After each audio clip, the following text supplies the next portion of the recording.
Hordoftoota keenya egaa barnoota afaan Oromoo guyyaa har'arraa qabee haala kamiin afaan Oromoodhaa barreeffama seeronni afaan Oromoo keessatti baratamuu qaban maal fa'aadha kan jiru wal duraa duubaan kan wajjin barannu taha. Har'aaf boqonnaa tokkorraa eegallee kan waliin ilaallu taha. Boqonnaa tokko har'aa keessatti qubee afaan Oromoo kan waliin ilaallu taha jechuudha. Qubee jechuun barumsa afaan Oromoo keessatti mallattoo adda addaa yoo sagaleen barreessinu kan sagalee bakka bu'ee bakkee tokko dhaabbatu jechuudha. Qubee jechuun bakka bu'aa sagaleewwanii jechuudha. Yeroo sagalee tokko barreessinu kan bakka sagalee sanii nuuf bu'ee ergaa yookaan dhaamsa nuyi dhaammachuu barbaannu san yookaan waan nuyi barreessuu barbaannu san kan ittiin ibsannu jechuudha. Afaan Oromoo qubee laatinii 26 fi qubee dachaa yookaan cimdii 5tti fayyadamna jechuudha. Qubee cimdii kan jennu quboota lama kan addaan ba'uu hin dandeenye sagalee biraa kennuudhaaf akka qubee tokkotti kan itti lakkaawwannudha jechuudha yookaan akka qubee tokkotti kan lakkaawwamanidha. Kun qubee Aati.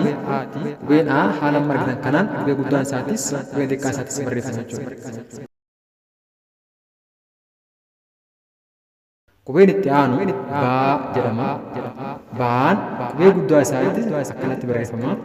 Qubeen xiqqaan isaatis haala margitan kanaan akkasitti barreeffama jechuudha. Xiqqaa qaba. Qubee guddaan isaadha haala margitan kanaan akkasitti barreeffama. Qubeen xiqqaanis haaluma kanaan akkasitti barreeffama jechuudha. Qubeen itti aanu qubee daa jedhama. Qubeen daa qubee guddaan isaadha haala kanaan barreeffama. Qubeen xiqqaan isaatis akkuma argitan kana. Qubeen itti aanu immoo ee jedhama. Eenis qubee xiqqaas guddaa qaba. Qubee guddaan isaa akkasitti barreeffama. Qubeen xiqqaan immoo haala kanaan barreeffama. Qubeen eetti aanu dhufu faa jedhama. Qubeen faas qubee xiqqaaf qubee guddaa qaba. Qubee guddaan isaa akkasitti barreeffama.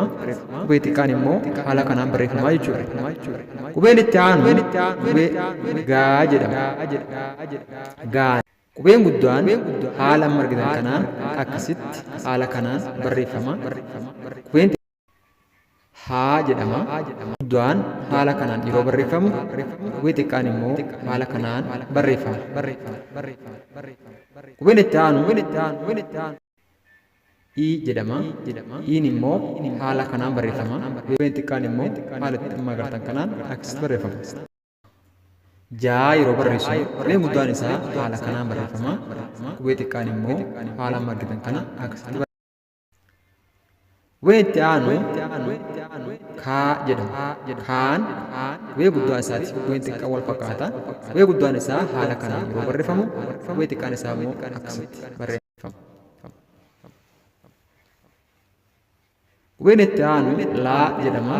Qubeen laas haala margitan kanaan qubee xiqqaan qubeen guddaan isaa akkasitti barreeffama jechuudha. Qubeen itti aanu maa jedhama. Maan qubee guddaan haala kanaan yeroo barreeffamu qubee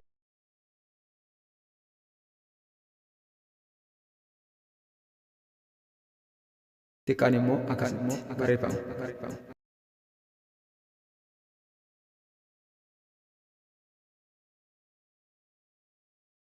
Inni itti aanu naa jedhama. Qubeen naa qubee guddaan haala kanaan yeroo barreeffamu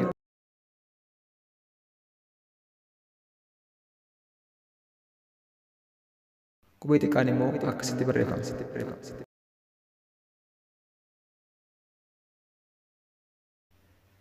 Oon wal fakkaata. Qubee guddaan isaa akkasitti guddisee barreessina. Qubee xiqqaanis haala kanaan kunoo akkasitti barreessina jechuudha.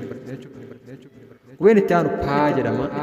Paa qubee guddaan isaa akkasitti yeroo barreessinu qubee xiqqaan isaa immoo haala kanaan barreessina. Qubeen itti aanu qaa jedhama. Qaan qubee guddaan isaa haala kanaan yeroo barreessinu qubee xiqqaan isaa immoo haala kanaan barreessina. Qubeen itti aanu raa jedhama. Raan qubeen guddaan haala kanaan yeroo barreeffamu qubee xiqqaan immoo haala kanaan barreeffama. Qubeen itti aanu saa jedhama. Saan qubeen guddaan haala kanaan yeroo barreessinu qubee xiqqaan immoo akkasitti barreessina. Taa qubee guddaan haala kanaan yeroo barreeffamu qubee xiqqaan immoo haala kanaan barreeffama. Itti aanu uu jedhama. Uun qubee guddaan isaa haala kanaan yeroo barreeffamu qubee xiqqaan immoo akkasitti barreeffama. Qubeen itti aanu vaa jedhama. Qubeen vaa qubee guddaan haala kanaan yeroo barreeffamu qubee xiqqaan immoo akkasitti barreeffama. Qubeen itti aanu waa jedhama. Qubeen waa qubee guddaan isaa haala kanaan yeroo barreeffamu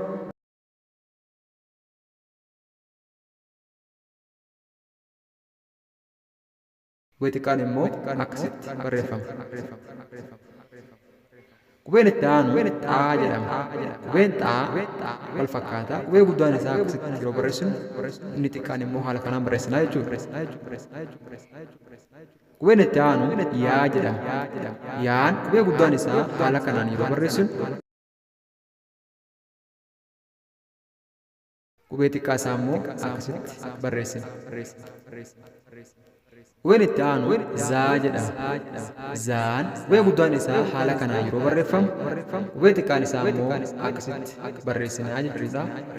Egaa sagantaan keenya inni itti aanu irratti qubee afaan Oromoo dubbifamaaf dubbachiiftuuf kan ta'u tahaa yeroo itti aanu nagaa walaa agarru galatoomaa.